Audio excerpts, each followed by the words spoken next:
here and a $150 gift certificate to Walmart and another Galaxy Tab 4 for Saskatoon tomorrow.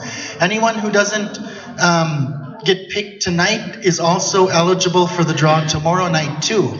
And if you did an online survey, your name has been registered and is in the draw tonight. And likewise, they are eligible as well for the draw tomorrow night as well. So I wanted to call up now Councillor Terry Lynn McNabb, the councillor responsible for the urban portfolio, and she's going to present to us on urban development.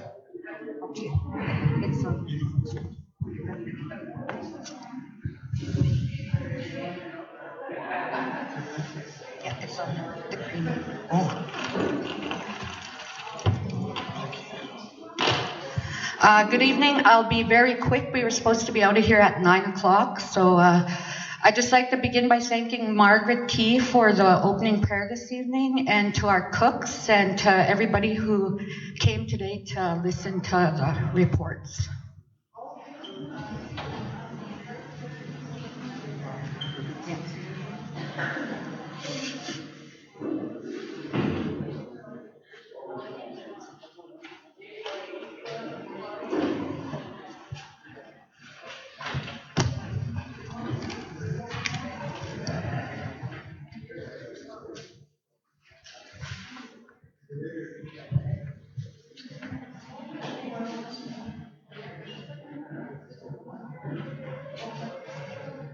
Go ahead.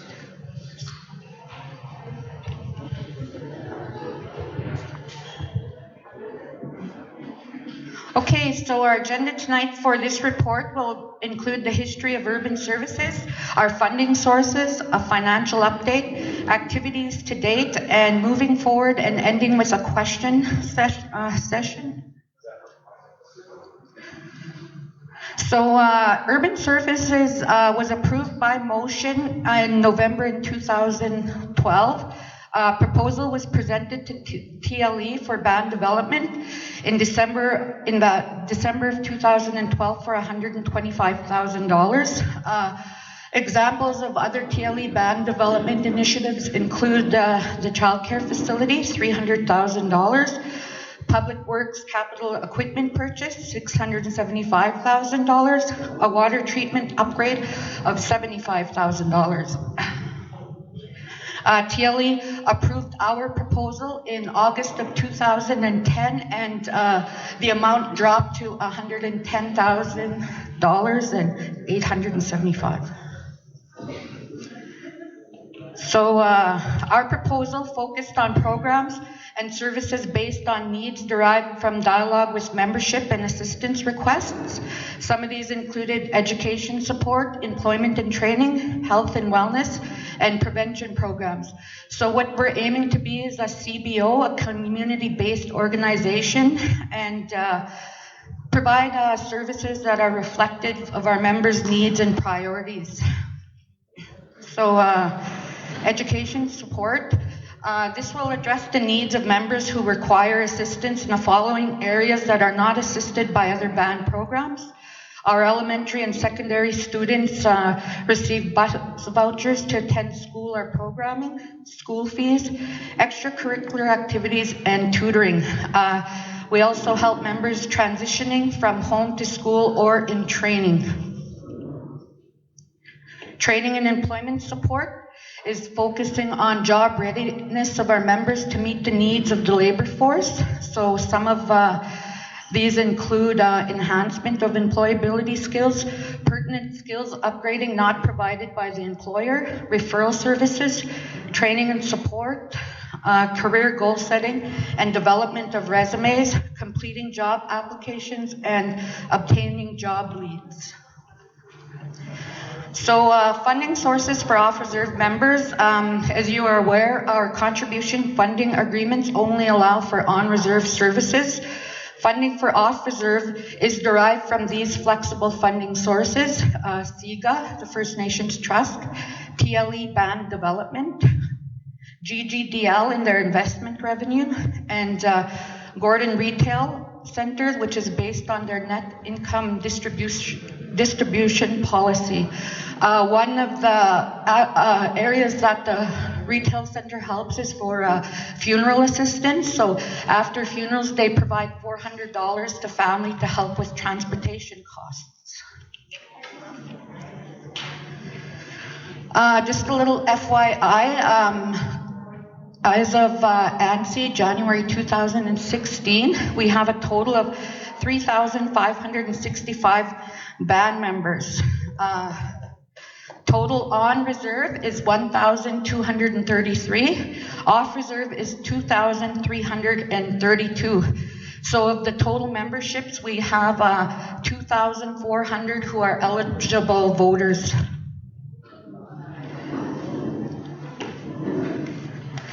So our financial update, in our initial budget, we were approved from SIGA for wages for 2 staff for $60,000.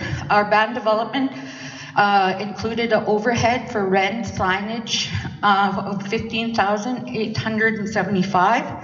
Furniture, supplies, office equipment, $40,000. Employment assistance, $30,000, and education assistance, $25,000.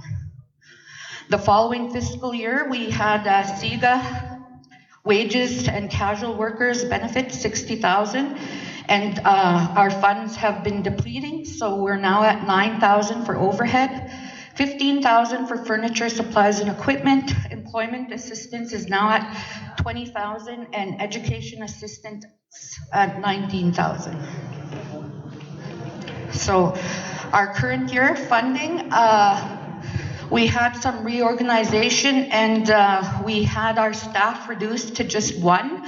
Melody Bitternose is now our Urban Services and Registry Administrator.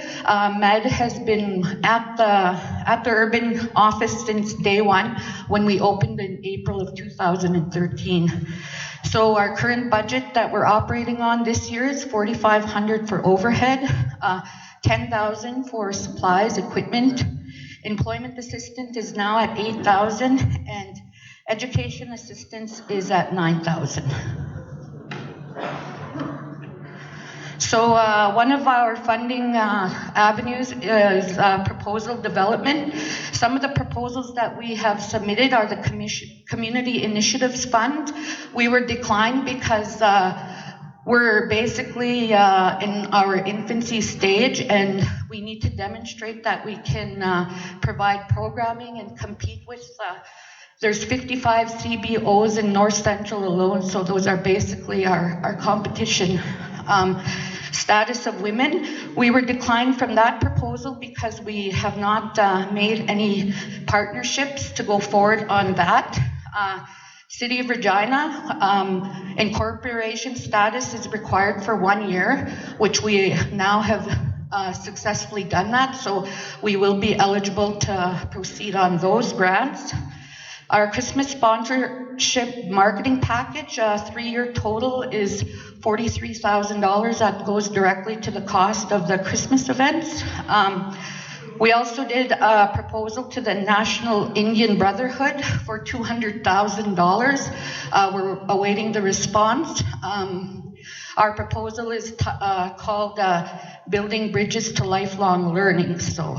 And another one we're currently working on is Urban Aboriginal Strategy. Another one is our Women's Support Group received funding in $12,750 from Dakota Dunes CDC.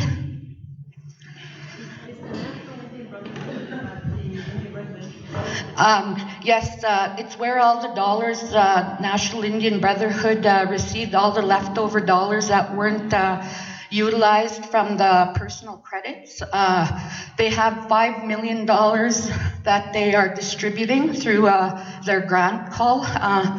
Unfortunately, the school was recently declined their application. One of their priorities is you have to be a CRA donee status and exempt of Income Tax Act.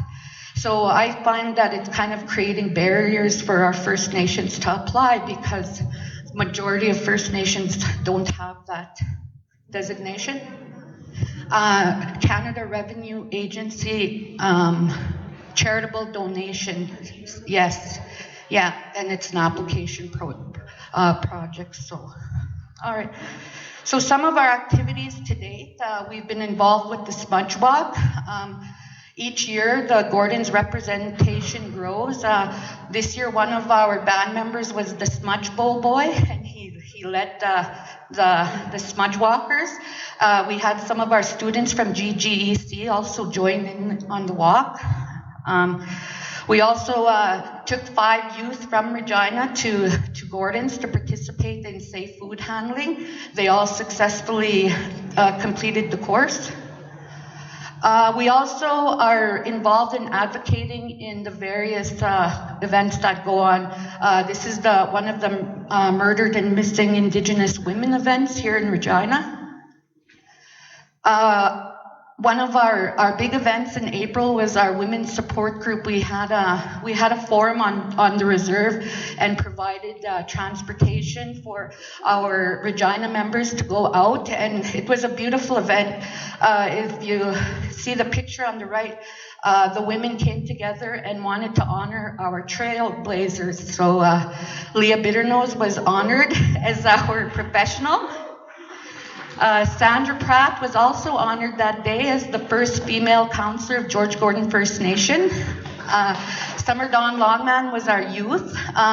Summer is an active cowgirl and is a bull rider in the rodeo circuit, so that's really unique. And Shirley McNabb was our elder. So these women were chosen by the group at our meetings, and we're very proud of them. We had over 123 participants, and we had self-care and various programming going on through the day. We learned about our history. We learned about, there was just a lot. Kim McKay McNabb and Marlene McNabb, our mental health therapists, came out and did really wonderful presentations that the women had wanted for that day. So we have some of the women here. Brenda and Saul's mom are both part of the group. Mel is our tech person. So we're gonna keep continuing with the group. It's a nice thing to do for our women. We also had youth in first aid CPR training, and 12 participants passed that program. We had a 1-week security guard training, and we had 10 participants who successfully completed that. We also organize all the Christmas events that go on in Regina and Saskatoon. So some of, to date, George Gordon Business Center is located at 2704 10th Avenue.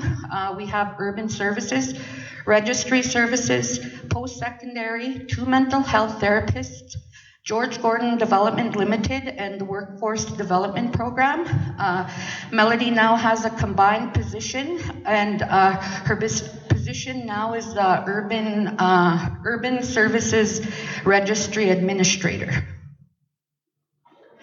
So some of our goals going forward is to network and create those partnerships so that we can increase our proposal success.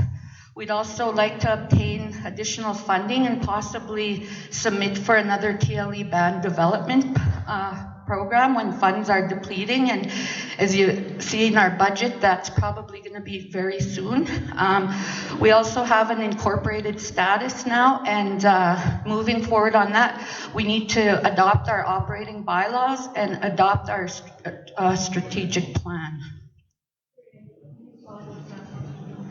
Right now, we're at the point of where we're kind of getting off the ground in Regina, but that definitely is a goal of urban services to expand. Like as indicated, we don't just provide services for the Regina people. We're trying to grow to all members who do not reside on reserves. So hopefully soon that can happen. So anyways, thank you. And if anybody has any questions, you can ask Med. Or else Saul, because he knows everything. No, just kidding, but thank you very much. And then we have the draws to the ending of our night. Okay. She's fixing the draw right now.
And now, ladies and gentlemen, we'll begin the draw.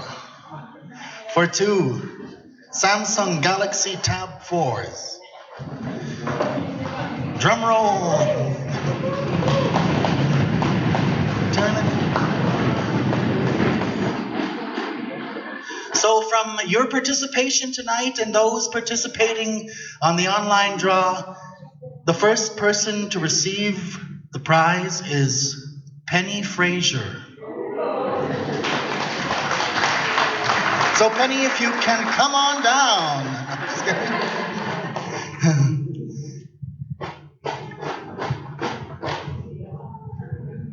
Thank you for participating in the Community Impact Assessment regarding Energy East. Oh, same. And now Penny will do the next draw for the next recipient of the prize.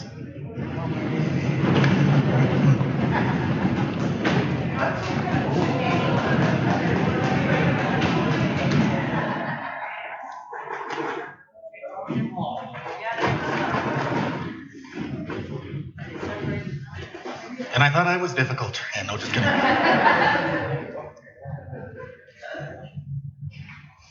Leona McNabb.